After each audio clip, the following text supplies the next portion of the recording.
আসসালামু আলাইকুম। সবাই কেমন আছেন? আশা করি এবং দোয়া করি সবাই অনেক ভালো আছেন, সুস্থ আছেন এবং নিরাপদে আছেন। আমরা আলহামদুলিল্লাহ ভালো আছি। আমার কাছে অনেকেই জানতে চেয়েছেন যে আমি কিভাবে আমেরিকায় আসলাম। তো আজকে আপনাদেরকে সংক্ষেপে আমাদের আমেরিকায় আসার গল্পটা বলবো। আমার আসলে ছোটোবেলা থেকেই ডাক্তার হওয়ার খুব ইচ্ছা ছিল, কিন্তু যেহেতু আমি মেডিকেলে চান্স পাইনি, যার কারণে আমার ডাক্তার হওয়াও হয়নি। তো রাজশাহী ইউনিভার্সিটিতে যখন জুওলজি ডিপার্টমেন্টে ভর্তি হই, তখন থেকেই স্বপ্ন দেখতাম যে আমি পিএইচডি করব, করে আর কি ডক্টরেট ডিগ্রি অর্জন করব ইনশাল্লাহ। তো যেহেতু স্বপ্ন দেখতাম ডাক্তার না হলেও ডক্টর হব, কাজেই মনে মনে একটা ইচ্ছা ছিল যে খুব ভালো রেজাল্ট করব এবং স্কলারশিপ নিয়ে দেশের বাইরে পিএইচডি করতে যাব। আমার কখনোই দেশের বাইরে সেটেল হওয়ার ইচ্ছা ছিল না, খুব স্বপ্ন দেখতাম রাজশাহী ইউনিভার্সিটির টিচার হওয়ার। তো ভাগ্যের পরিহাসে আমার রাজশাহী ইউনিভার্সিটির টিচার হওয়ার সৌভাগ্য হয়নি। তবে রাজশাহী ইউনিভার্সিটি স্কুল অ্যান্ড কলেজে টিচার হতে পেরেছিলাম আলহামদুলিল্লাহ। এবং রাজশাহী ইউনিভার্সিটি স্কুলে টিচার হিসাবে নিয়োগ পাওয়ার পর আমি রাজশাহী ইউনিভার্সিটি থেকে পিএইচডি কমপ্লিট করি। আমার হাজব্যান্ডও রাজশাহী ইউনিভার্সিটি থেকে পিএইচডি কমপ্লিট করেন। তো দুইজনেই আমরা জাপানে লেখালেখি করছিলাম, যেহেতু আমাদের ড্রিম কান্ট্রি হলো জাপান এবং জাপানকেই আমরা টার্গেট করেছিলাম। তো 2012 সালে জাপানে আমার স্কলারশিপ হয়। তো সেই সময় জাপানে আমি এবং আমার হাজব্যান্ড দুজনেই চলে যাই, আমাদের বড় ছেলের রিদওয়ান সহ। তো জাপানে পিএইচডি কমপ্লিট করার পর আমাদের একবার বাংলাদেশে চলে আসতে হয়েছিল। আমরা দুজনেই জাপান থেকে পিএইচডি কমপ্লিট করেছি আলহামদুলিল্লাহ, আমি এবং আমার হাজব্যান্ড।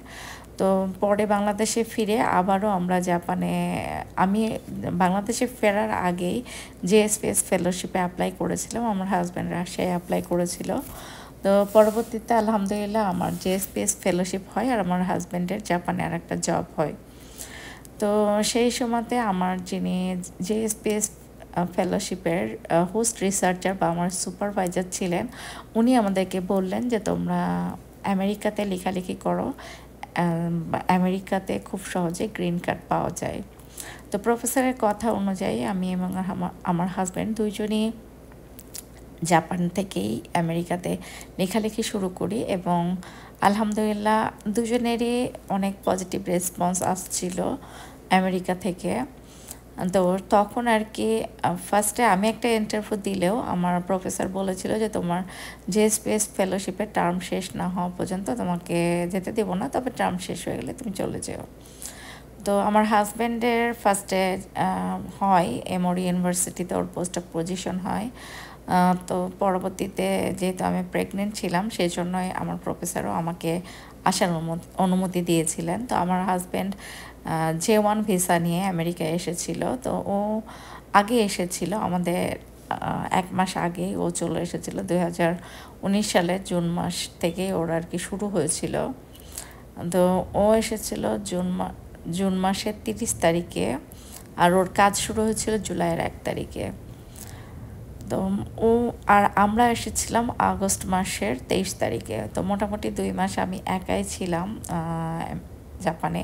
2 মাস না, আমি আমার জেএসপিএস ফেলোশিপের পুরো সময়টাই জাপানে একা ছিলাম আমার 2 বাচ্চা নিয়ে আলহামদুলিল্লাহ। তো যাই হোক, আলহামদুলিল্লাহ আমাদের আমেরিকাতে ফাইনালি আসা হয়েছিল 2019 সালে। আমাদের আমেরিকায় আসার খুব বেশি দিন হয়নি, 5 বছর চলছে। কিন্তু আমার আসলে আমেরিকা কখনোই খুব বেশি পছন্দের তালিকায় ছিল না। আমি জাপান থেকে পিএইচডি করে বাংলাদেশে যাব, আবার বাংলাদেশে একটা ভালো জব হবে, এরকমই স্বপ্ন দেখতাম। যদিও আমার আর বাংলাদেশে ফেরা হয়নি, বাংলাদেশে জবও আর ট্রাই করা হয়নি। একবার ট্রাই করেছিলাম, কিন্তু আসলে জব হয়নি আর। তো সব মিলায় আসলে আমার আর দেশে ফেরার কোনো স্কোপ ছিল না। তো আল্লাহর অশেষ রহমতে আমেরিকাতে আসা হয়েছে। আমেরিকার পরিবেশে মানিয়ে নেওয়ার চেষ্টা করছি, যদিও অনেক ডিফিকাল্ট আমার জন্য, কারণ আমি গাড়ি চালাইতে অনেক ভয় পাই। সেসব বিষয় নিয়ে আরও অন্য একদিন আপনাদের সাথে কথা বলবো। আজকে আর ভিডিও বড় করছি না। আশা করি আপনারা যারা পিএইচডি করতে জাপানে গিয়েছেন তারাও খুব সহজে আমেরিকায় চলে আসতে পারবেন। আর আমেরিকায় আসার জন্য জাপানের পিএইচডিকে অনেক বেশি গুরুত্ব দেওয়া হয়। আর J1 ভিসাকে বলা হয় যে রিসার্চার এক্সচেঞ্জ ভিসা, এবং এই ভিসাটা খুব সহজেই গ্রিন কার্ড পাওয়া যায় এই ভিসা থেকে যারা আসে EB1 ক্যাটাগরি বা EB2 ক্যাটাগরি থেকে। তো আশা করি আপনাদের ভালো লাগলো, সবাই ভালো থাকবেন। আসসালামু আলাইকুম, আল্লাহ হাফেজ।